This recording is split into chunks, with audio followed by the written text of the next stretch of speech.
Before you decide on a car rental in New Zealand or a motorhome or a camper van hire in New Zealand, you want to watch this video. I'll point out key facts, pros and cons you really need to be aware of. Your decision on a rental car or motorhome will be a significant factor for your overall travel experience. My name is Michael, let's get started. Firstly, the difference between a camper van and a motorhome is mainly the size. Campervans are often converted minivans with limited space and no shower and toilet facilities. Motorhomes are larger and have those. The largest motorhomes have space for up to 6 people. As a professional travel designer, my advice is that you consider 6 key points to make this important decision. Either rental car or campervan or motorhome for your New Zealand travel itinerary. Let's go through them step by step. Number 1, what is your holiday style? Some travelers are very familiar with traveling in a motorhome or RV as it's called in some places. Obviously, there's a difference in size between motorhomes, campervans, and rental cars. It can be a challenge if you are renting a large motorhome for the first time. The size of these can be up to 7.5 meters. Now, this doesn't matter too much on open roads, but it's entirely a different story when parking and navigating tight spaces. The key benefit of renting a motorhome in New Zealand is the flexibility and independence of having your own home with you. This means having food supplies on board, providing your own meals along the way. Of course, there are other aspects such as driving distances, costs, and we'll talk about them soon. One thing to note, even though motorhomes have a shower and kitchen facilities on board, many travelers use motor parks and camping grounds that already have these facilities. Those will add to the overall cost, but more on that later in the video. Now let's have a look at traveling with a rental car in New Zealand. Most of us have traveled in a rental car before. The key benefits are that you can pick it up and drop it off in over 60 plus locations throughout New Zealand. Plus, you have a range of vehicle options to select from. With motorhomes, you can only pick up at 3 key locations throughout New Zealand. If you are traveling with a limited time, a rental car is a far better option. By using domestic flights, you can cover longer distances and save time. More on the timing later in this video. Another key advantage with rental cars is that you can stay with locals in bed and breakfast, lodges, cottages, motels, hotels. You have facilities on site, often with breakfast included. Plus, you'll get to interact with New Zealanders. On a motorhome trip, you tend to meet fellow international travelers, which is fine. But having access to local knowledge and experience is a huge part of the overall travel experience, which many of my guests value. This is especially the case in smaller places such as bed and breakfast, lodges, and cottages. So if you prefer flexibility and convenience, a rental car might be the way to go. With a car, you can easily navigate through cities and park in tight spaces. Plus, you can choose from a variety of car rental options. If you find this video helpful, please hit the subscribe button below. Now, another point is if you're traveling with children or as a couple. When traveling in a family with like 2 adults and 2 or 3 children, renting a motorhome can be a lot of fun. It's an adventure being out and about in New Zealand. Also, you don't have to pack every day as you would when using accommodation. This must surely be reducing the family stress. On the other hand, if you're traveling as a couple and crave the freedom to explore off the beaten path and enjoy comforts of home on the road, you may prefer a motorhome. Motorhomes provide accommodation plus transport. You get to travel at your own pace and stay at scenic locations. With a motorhome, you will be responsible to refill the water, checking the gas supplies, and dumping the waste at the end of the trip. But if you don't want to be bothered with those tasks, there's an all-inclusive service available. So the second key question is timing. How much overall time do you have available for all locations you want to visit and things to do while in New Zealand? Driving a motorhome in New Zealand requires adjusting to its unique road conditions, such as narrow, windy roads. Therefore, traveling is generally slower. Also, you have a fewer number of depot locations to pick up and drop off the campervan or motorhome.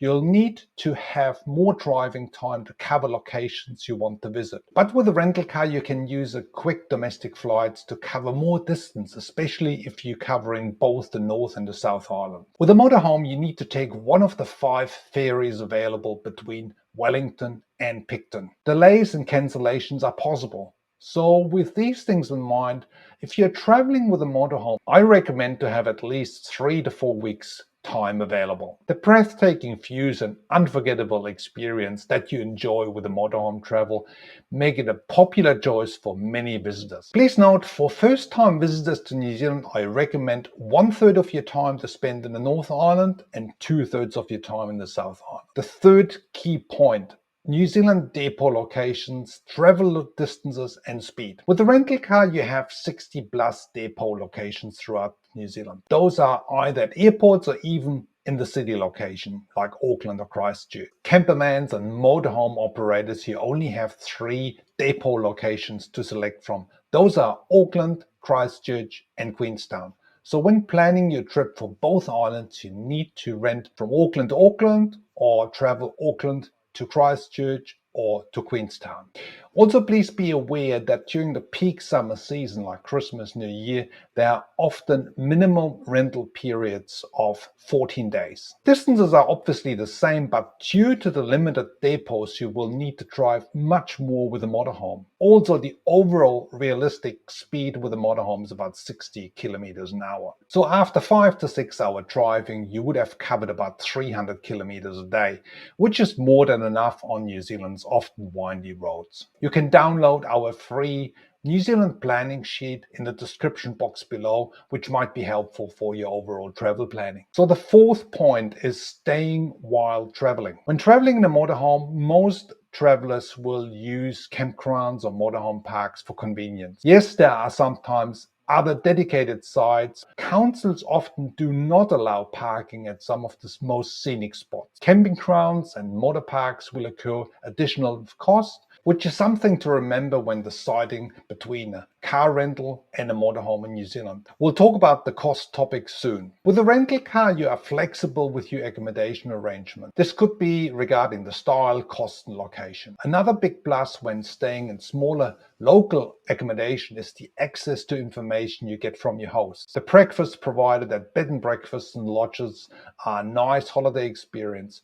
We all like to be treated while on holiday. Accommodation providers can also assist their guests with restaurant reservations, pointing out interesting local tours and sites. For a small extra cost, they also provide laundry service. This all adds to a more authentic and personal travel experience when renting a car and staying at local accommodation option. Point number 5, what time of the year are you traveling? Weather and seasons. When traveling during the peak summer season, the climate in New Zealand is generally moderate. Yes, it does rain, but at least the temperatures are okay. This might change if you are traveling earlier in spring, later in autumn, or in the winter season. Motorhomes have inbuilt heaters which do operate on gas, as does the fridge. Or you can plug in the power cable at the powered side in the campground. Still, it can be miserable if weather conditions are constantly cold and wet, as it can be in the southern parts of the South Island. Plus, during the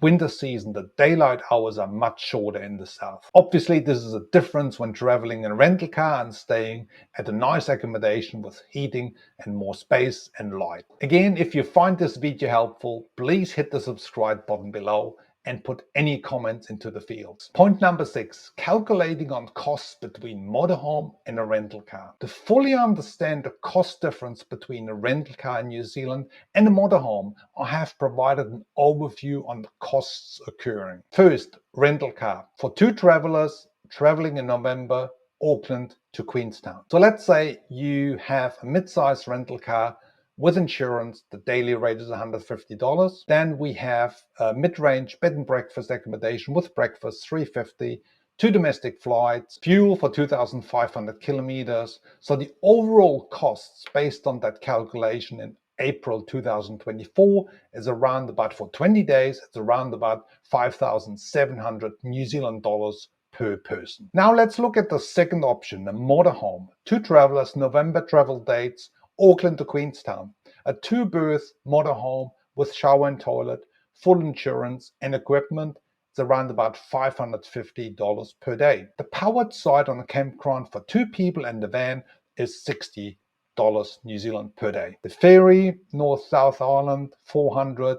the fuel. We have more kilometers here. We have 4,000 kilometers, and the consumption is higher, at least 12 liters a kilometer. So that's the $1,100. We have a Queenstown surcharge, which is charged by the operators, and the one-way fee. And we also need to calculate the road user charge, which is called diesel tax here in New Zealand, around about $500. It depends on the kilometers you do. But in this instance, with 20 days, nights, approximately $7,300 New Zealand per person. Again, this is based on the figures in April 2024. As you see, the basic calculation is an interesting reflection on the cost difference between a rental car and a motorhome in New Zealand. Often, the motorhome travel options are regarded as being more affordable, but this is not necessarily correct. To be fair, if you rent an older van like 5+ year, or you're traveling in the off-season, or you have a smaller camper van, the cost will be less. So as a summary, ultimately, whether you choose a rental car or motorhome depends on your travel style and preferences. My recommendation is, if you have more time, by all means use a motorhome, especially if you're keen to embrace that experience. If you are short on time and would like to cover more locations with less driving and also experience local hospitality, then a rental car trip is for you. Don't forget to download the free travel planning sheet in the description box below. Leave any questions or comments in the field. If you find this video helpful, please hit the subscribe button below and thumbs up to stay connected for more helpful New Zealand travel tips. See you in the next video.